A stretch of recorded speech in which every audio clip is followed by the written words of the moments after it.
I'm sorry, but um, We can hear you. you can hear me? Yes, we Well, can. I'm sorry, but my whole screen just went blank. I You, don't know what happened. Fife, both.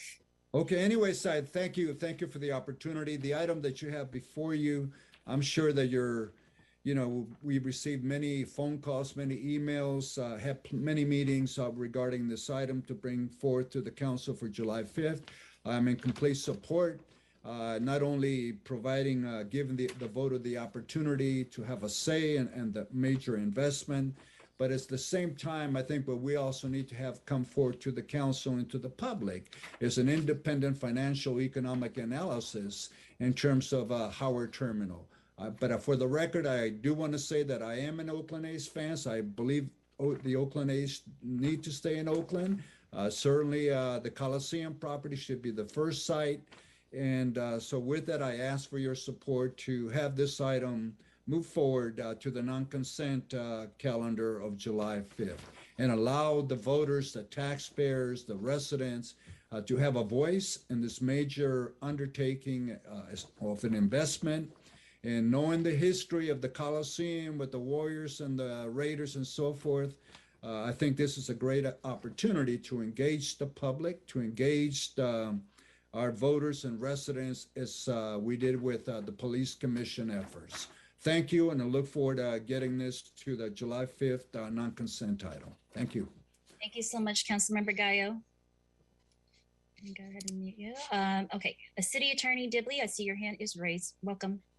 Yes, thank you. Good morning. Through the chair, our office respectfully requests that the legislation be submitted to our office for review as quickly as possible. Thank you. Okay, and so Councilmember Gallo, I hope you heard that request from the City Attorney's Office for language to be reviewed.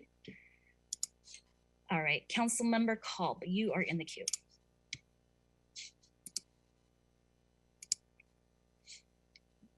Oh, can you hear me now? Yeah.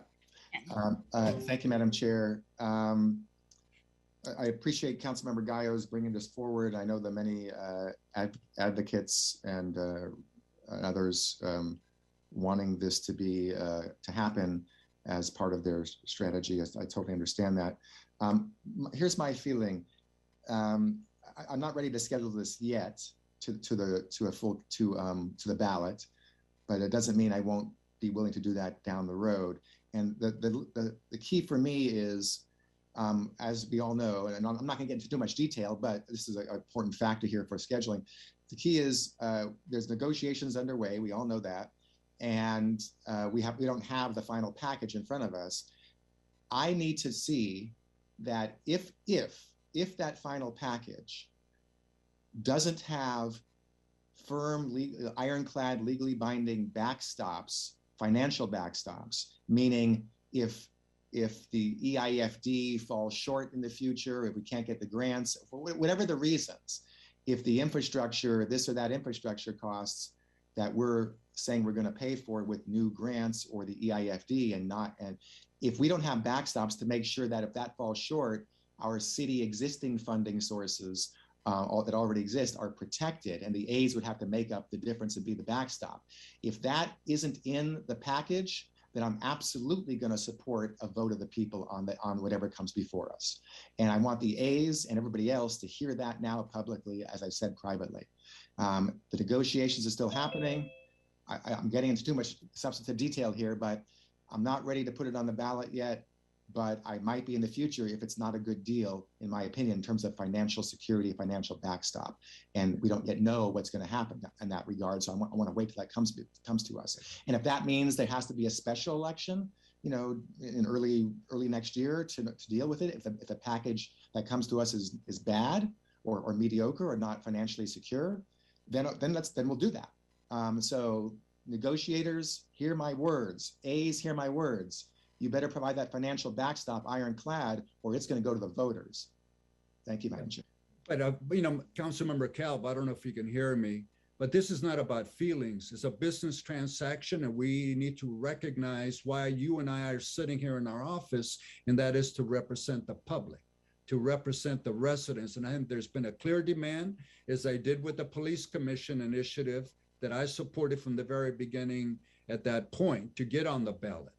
And so I would ask my council colleagues to allow this to go to the July 5th meetings, to allow and force the A's and the city staff to be able to come up with the independent study that we all can make a business decision that's in the best interest of the city of Oakland, considering all the challenges that I have in the neighborhood today. So thank you. I look forward for the scheduling on July 5th. Thank you.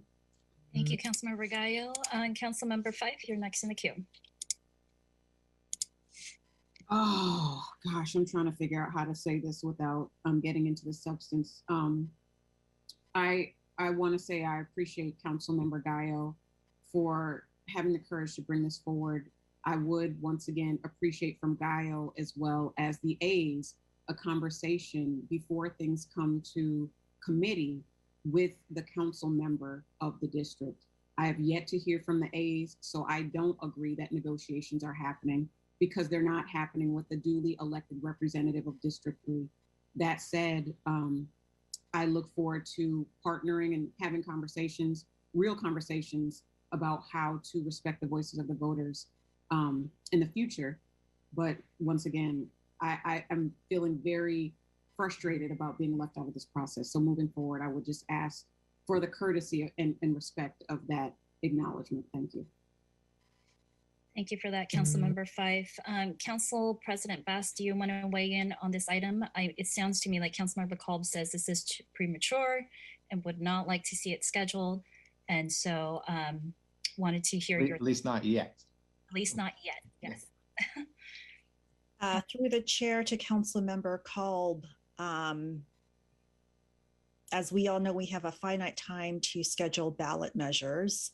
And I understand what you have just said in terms of the financial analysis, which I agree with. And we will have that item, which Councilmember Gallo brought forward in September.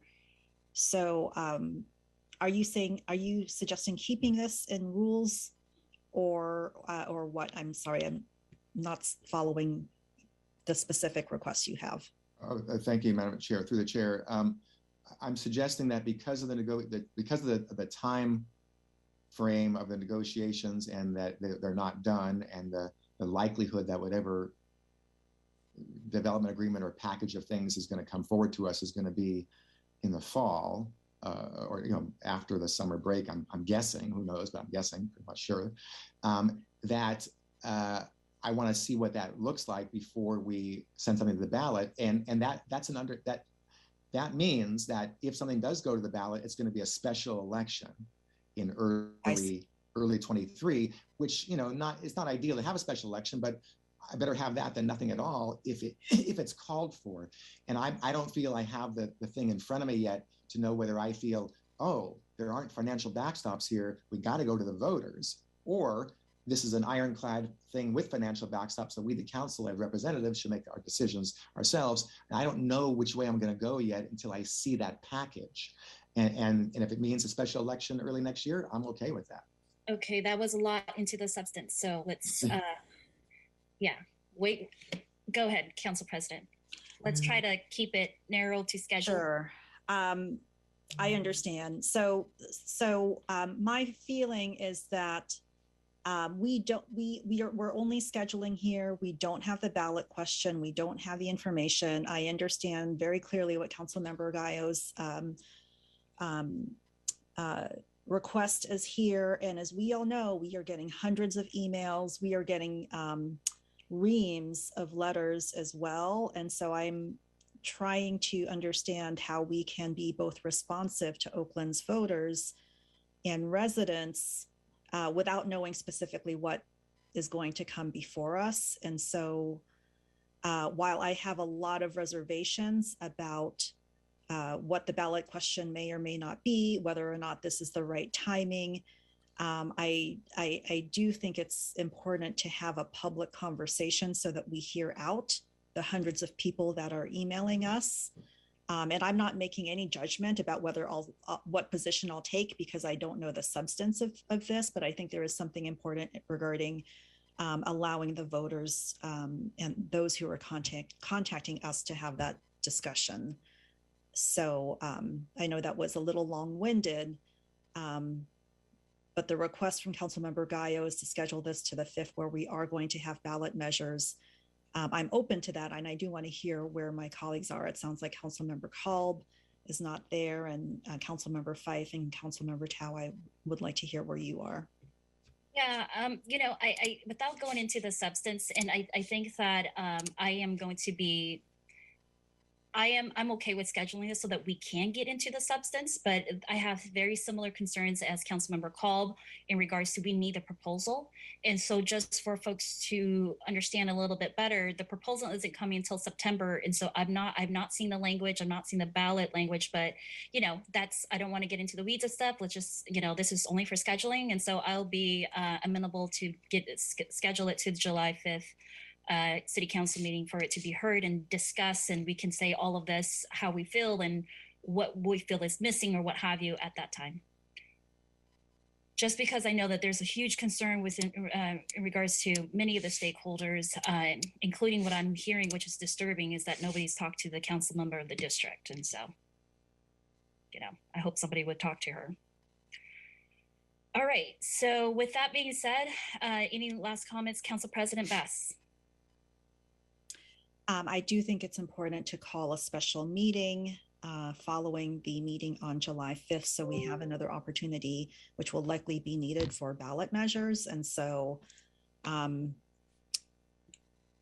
we could potentially pause here, or at your discretion, Chair, to schedule that subsequent special meeting. I do want to hear from the city attorney and potentially the clerk in terms of what timeline we might need in order to move things, move ballot measures from the 5th to a future meeting, to have time for noticing for amendments and their review, as well as getting things to the, you know, supporting the clerk and getting things to the county by their deadline. Okay, so let's go back to that question, but let's go ahead and let's figure out. So item 3.10, let's go ahead and take a vote on scheduling item 3.10. Madam City Clerk, can you call the roll on this item just so that we're very clear? Madam City Clerk. Through the chair, I'm sorry, I was muted. Call the roll on item 3.10. Yeah. Is that okay? On item 3.10 for scheduling to July 5th? Correct. Special meeting? Okay. On item 3.10, scheduling to the special city council meeting of July 5th. Council President Bass, Yes. Council Member Fife, Aye. Kalb. Sorry, can you repeat the motion? My apologies. This would be to schedule the item 3.10 to the July 5th special city council meeting for discussion. I'm going to abstain on that particular item for now.